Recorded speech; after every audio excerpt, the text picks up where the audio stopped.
জন্ম পাইয়া রাধা কৃষ্ণ নাম জিয়া জানিয়া শুনিয়া বিষ খাইল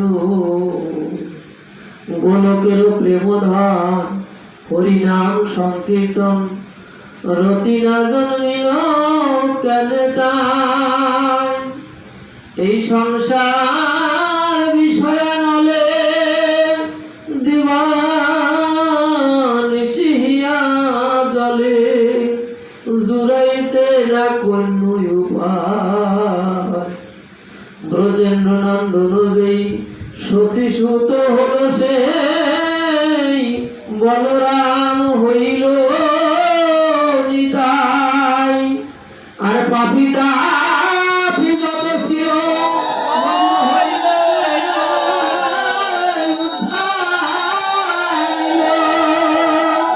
তার সাক্ষী জগায়ার মাধায় হা প্রভু নন্দ সুত বিশ্বভানু সুত সুত করুণা করো হে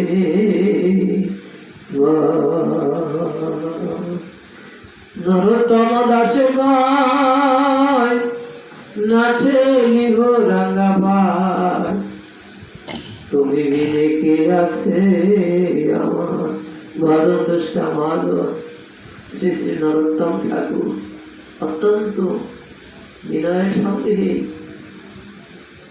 এই প্রার্থনাটি রাখে জানি তাই জয় গুরু হরি ভাগবত এর ইতি কথা আপনারা অনেকেই জানেন। মহারাজ পরীক্ষিত যখন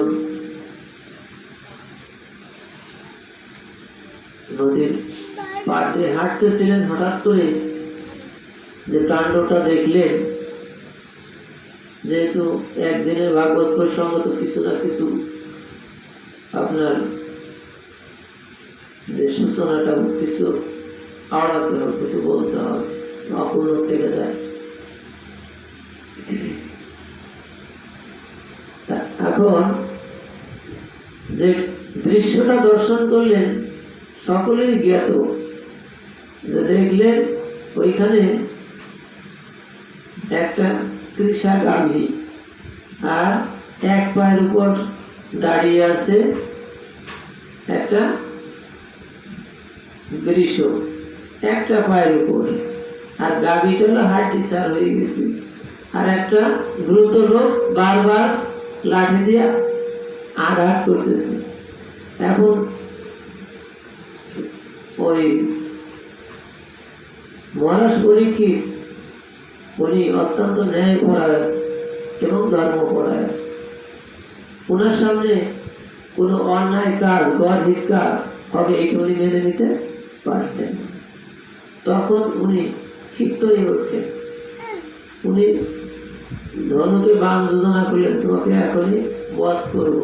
বলে বধ করেন, অসুবিধা নেই, কিন্তু আমার কিছু কথা আছে শুনে, আমার পরিচয়টা আগে জানেন।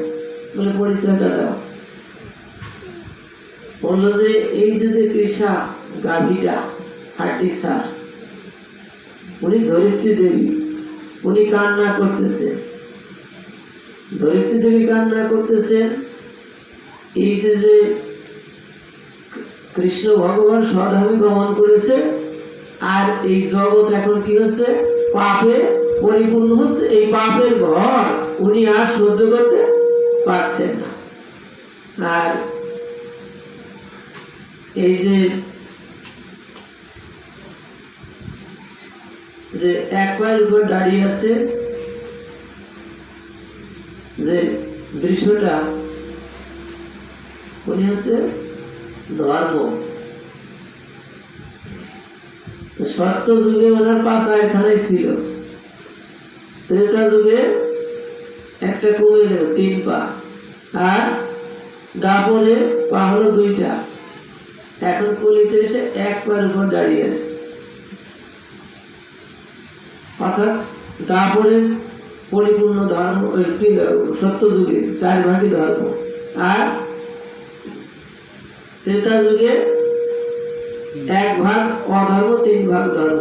তারপর এসে 50-50, হ্যাঁ, কলিতে এসে তিন ভাগ অধর্ম, এক ভাগ ধর্ম। তাও এই যে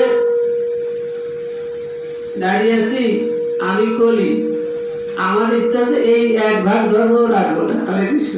সমস্ত অধর্মে ডুবাই ডুবাই কলি জীবকে। এখন আর আমার